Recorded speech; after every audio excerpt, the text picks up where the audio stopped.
It's time we had a talk about national vendor declarations. Every Australian livestock producer must play their part to protect our industry, and that includes filling out each National Vendor Declaration or NVD correctly. Livestock Production Assurance NVDs are your guarantee and declaration to buyers that you've done the right thing on farm.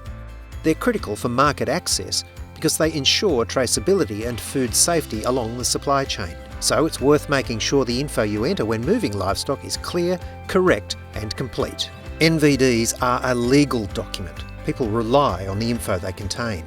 And they're a crucial part of the records every LPA accredited producer must keep to prove you've done your bit.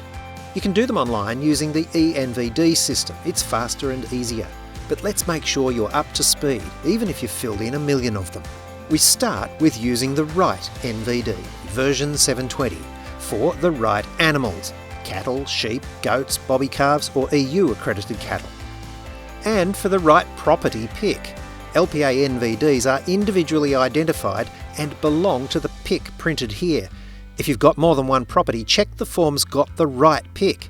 Use a form from the wrong pick and you break the livestock's lifetime traceability. And remember, each form can only be used once. Before livestock move, the owner or person responsible for them completes most of the document, all of Part A.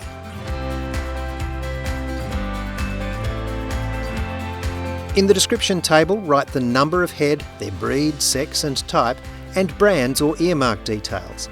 Sheep and goats need the year of birth and month of shearing.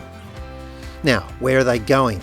Enter the name of the consignee and the actual address where the livestock will be delivered. It's important to put the destination pick in. If you're in WA or Tasmania, it's mandatory. You can save some hassle if you get that destination pick from your agent or the buyer before you're at the yards loading. Put the total count of electronic NLIS devices, just the electronic ones. And remember, not all sheep and goat NLIS tags are electronic. And give details of other statutory documents related to the consignment, like the animal health statement. Now we get to the questions about the animal's history. This info is really important for food safety and market access, so the key here is stay on the safe side. For how long you've owned them, if you've bought them, go with the most recent date of purchase in the whole consignment. But if you can't be certain of the vaccination status, treatment withholding periods or what they've been fed, play it safe, declare the risk and tick yes. And for all questions, tick yes or no, not both.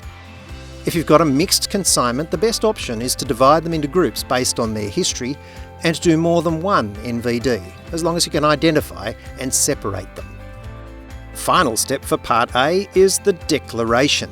This is your declaration and guarantee that you've met the LPA requirements, that the NVD is complete and correct, and the animals have not had access to restricted animal material.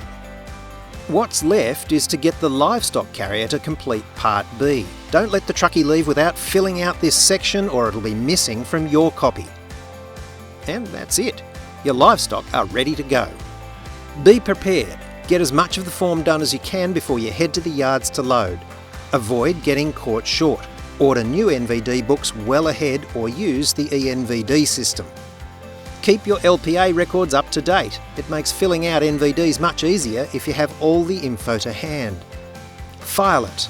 Keep your copy of the NVD as part of your record keeping. And rest easy. Give it 48 hours and check back on the NLIS database to see if the livestock have been transferred off your pick.